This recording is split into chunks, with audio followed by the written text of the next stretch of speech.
Lobbyism has a very bad reputation. Probably you're reminded of gun or tobacco lobbyism, which of course has caused a lot of damage to society. But lobbyism actually plays a very important role in society because only people who have a voice can actually be represented by politicians. Today I want to talk to you about 4 lessons that I've learned of being a lobbyist myself. In 2017, with a group of people, I have founded the Social Entrepreneurship Network Germany. And our mission is to bring social entrepreneurship into the German political system. So what we are saying is that social entrepreneurship, the creation and maintenance of enterprises that are guided towards creating social good, is something that politicians should listen to. I have to tell you that was not an easy endeavor.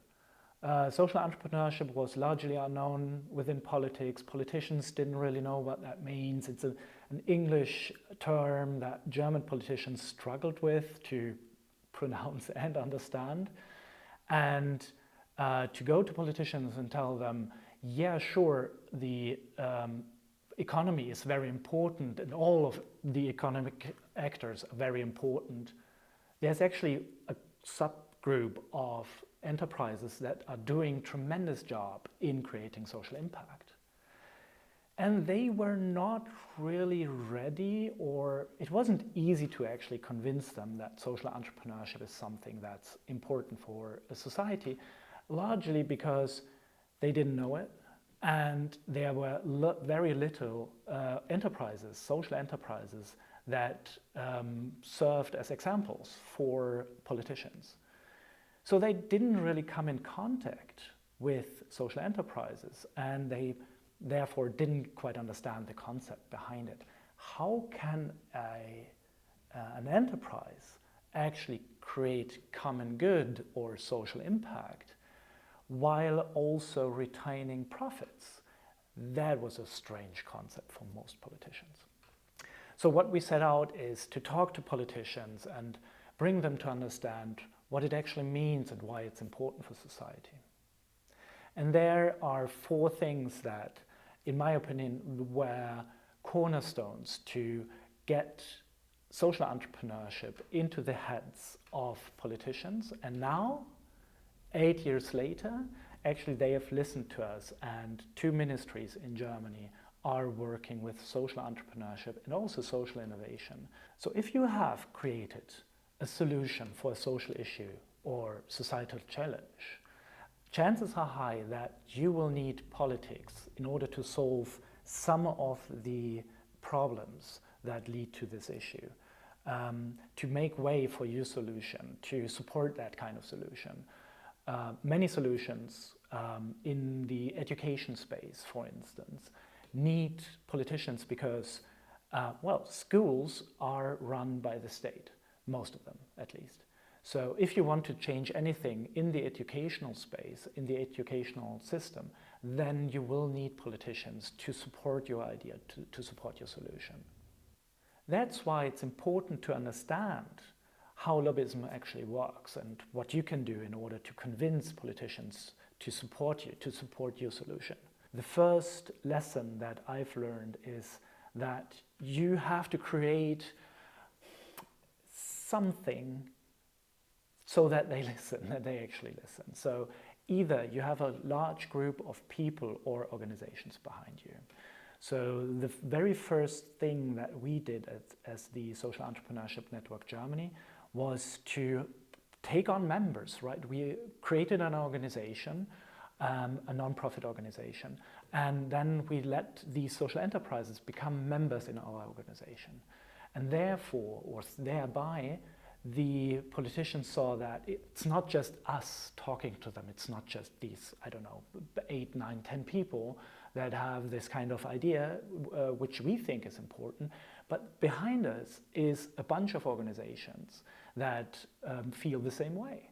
So now the Social Entrepreneurship Network Germany has more than 350 organizations as members, which is, comparatively small still if you look at other member organizations for within the economy.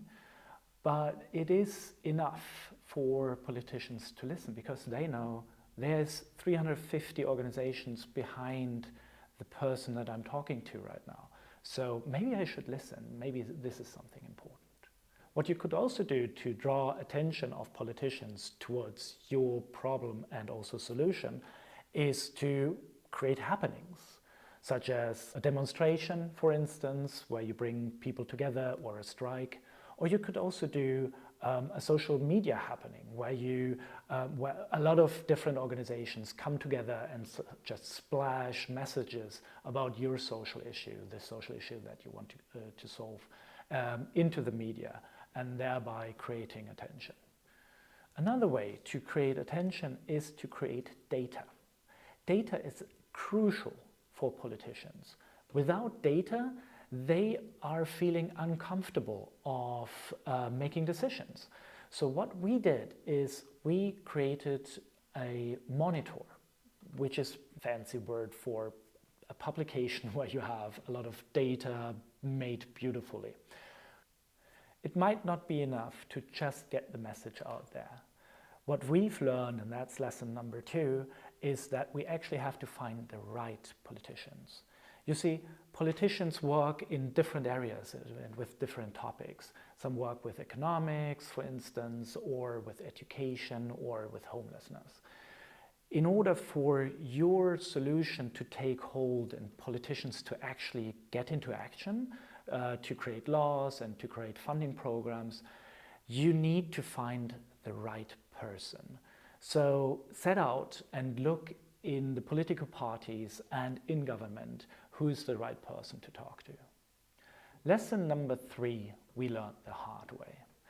We actually had created events for politicians to come to. We knew exactly who we wanted to invite. We talked to them on a quasi-regular basis. But we didn't quite know what we wanted from them.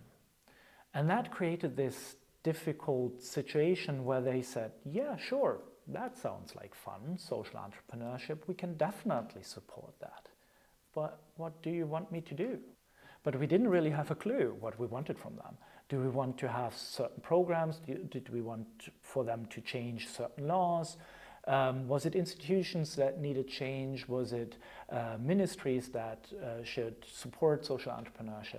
It was not until we created a roadmap or a plan for the politicians that we could actually bring them to get into action.